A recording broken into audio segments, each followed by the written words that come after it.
From mentoring young officers while in the Air Force to guiding students at Minot State University, Rob McRae continues to serve others, but his journey hasn't always been easy. Committee Amano tells us how he beat the odds in tonight's Veterans Voices. Rob McRae flew the F-16. He wasn't always in the pilot's chair, but he found he had strength elsewhere when his bosses decided that the English major was good enough to crunch the numbers. So I am not a numbers guy, but the Air Force felt like I was a numbers guy.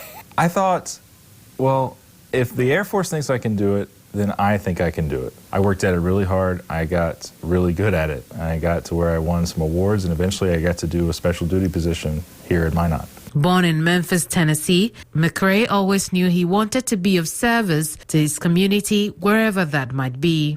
Service was something that was always really ingrained on me by my parents and by my family. My grandfather was a deputy sheriff. I had another grandfather that served in the Army as a civil engineer during the Korean War. At age 23, he enrolled into the Air Force as a first-class airman. He was initially assigned to Los Angeles and later to Minot Air Force Base. I was already a father, I was already a husband when I joined, and so I got to take some of those lessons with me. And I've sort of been mentoring since the beginning. When you go to basic training and you're put into a group of 60 people, and a lot of them are 18, 19 years old, and here I am, 23 years old, and I've been around a little bit. Along that journey, he sustained a back injury, but that would not stop him from going back to work. It was just this past June when he made the difficult decision to part ways with the Air Force, but he would come to be of service months later at Minot State University. I'm able to share a little bit of my perspective. I went to college right out of high school, so I know that perspective. I myself am a first-generation college student.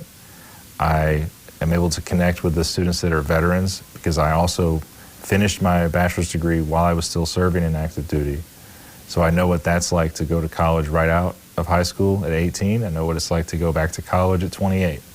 And I'm able to share that experience and to be able to connect with students on that level. Right now, McRae is the only academic coach at MSU's Power Center who is a veteran. That center provides guidance services to students, veterans, and active military. For him, his experience in the military is the biggest building block in his new role. For KX News in Minot, I'm Committee Amano. McRae says committing to his job in the military turned even the most difficult tasks around for him. He says that's a lesson he'll continue to pass on to students who reach out for help.